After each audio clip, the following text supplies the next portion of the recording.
O aforismo hipocrático é o grande lugar comum, advertência contra o orgulho dos que pretendem se instalar facilmente em totalidades noéticas ou práticas. Arte longa, vida breve.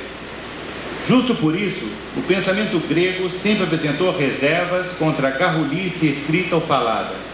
O uso econômico de frases, depois de uma paciente inspeção de muitos dados, marca os grandes textos da filosofia ocidental. Não é por outro motivo que no século XIX, tanto o idealismo quanto o pensamento materialista se preocuparam com o problema da exposição do saber. Fichte de um lado, Marx de outro, simbolizam essa preocupação filosófica e metodológica arcaica, no sentido de fundamental. Escrever com sentido em páginas que jamais poderão reproduzir a riqueza do material empírico. É tarefa para gênios. Montaigne prenunciara toda a dificuldade da exposição intelectual. Por isso mesmo, ele renunciou ao orgulhoso tratado universitário, escolhendo um instrumento expositivo o mais aproximado possível da pesquisa, o ensaio. Mesmo filósofos opostos ao procedimento cético, como Spinoza, utilizam recursos expositivos que não partem, sem enormes cautelas, do verdadeiro. O autor da Ética recorreu, para dizer as dificuldades da exposição dos resultados de uma pesquisa, na ausência das matemáticas, a uma forma basilar da língua, a narrativa. Assim, para ele, as ideias seriam relatos ou histórias da natureza no pensamento. Descartes já afirmara que não faria demonstrações completas sobre todos os pontos requeridos pela marcha científica, mas apenas os meios de descobertas, aos que tiverem o trabalho de procurar. A maior parte dos filósofos, portanto, tem muito receio de prometer nos seus livros o todo natural ou humano.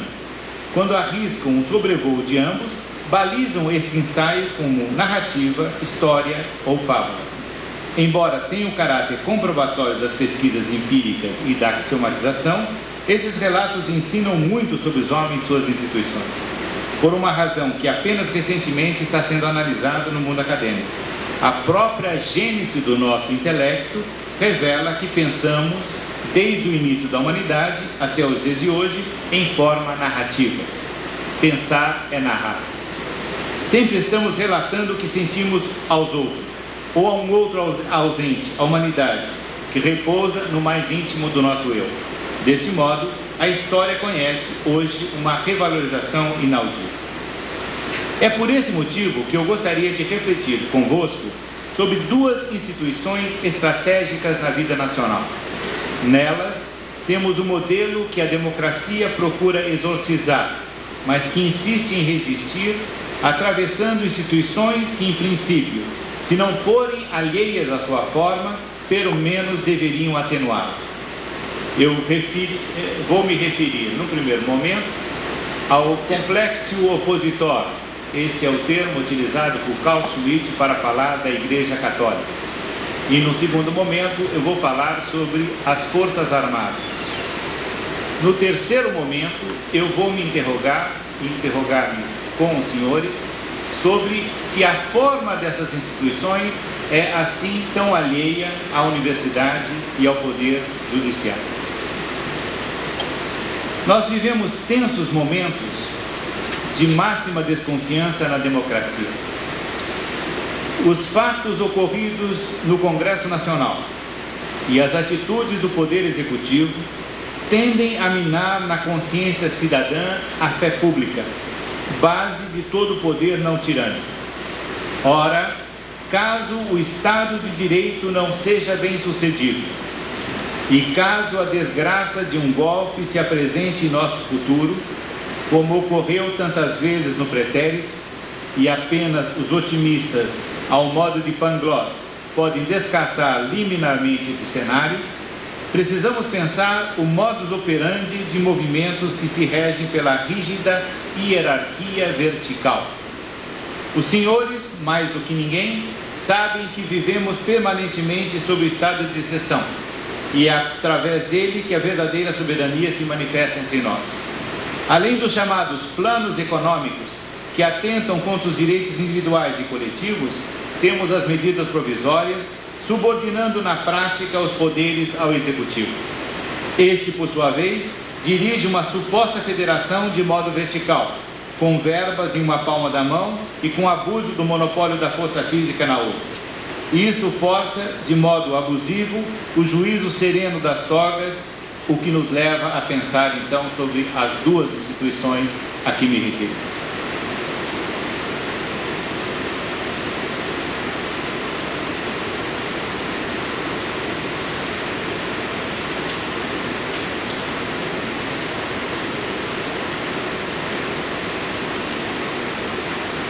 Diz Juan Donoso Cortés: um soldado é um escravo com uniforme. Esta frase está no famoso e tétrico Discurso sobre a Ditadura, de 1849. Ali, Donoso Cortés ataca a democracia representativa. Donoso Cortés, naquele discurso, contra todos os indivíduos que confiavam no regime democrático e numa Constituição estável, diz que o próprio Deus age ditatorialmente, assim devendo nós imitá-lo. Eu cito o trecho com o meu espanhol capenga. Aspas: gobierna Dios siempre con esas mismas leyes que Él mismo se impuso en su eterna sabiduría y a las que nos sujetou a todos. No, senhores, pois algumas vezes direta, clara e explicitamente manifiesta sua vontade soberana, quebrantando essas leis que ele mesmo se impuso e torcendo o curso natural de las coisas. E bem, senhores, quando obra assim, não poderia dizer-se, se o linguagem humano puder aplicar-se às coisas divinas, que obra dictatorialmente. Esse discurso inspirou, como os senhores sabem, Carl Schmitt, bastante lido por pessoas como Francisco Campos e outros personagens de nossa República. Quando diz Cortés que o soldado é escravo com uniforme, ele afirma um traço vital que operou em 1964 e que pode repetir-se hoje ou amanhã. Para bem refletir sobre os eventos de 64, lembremos as duas instituições tradicionais da ordem que estavam em xeque: as Forças Armadas e a Igreja Católica. A segunda, após o Concílio Vaticano, começava a enfrentar movimentos de base de leigos e padres, apresentando dilemas à hierarquia. A secularização acelerada dos padres, o seu empenho nas lutas civis, prenunciavam a quebra de algo sagrado no ordenamento católico, a dignidade eminente do bispo. Como enuncia de modo certeiro Elias Canetti em Massa e Poder, ao catolicismo repugna toda violência de massa.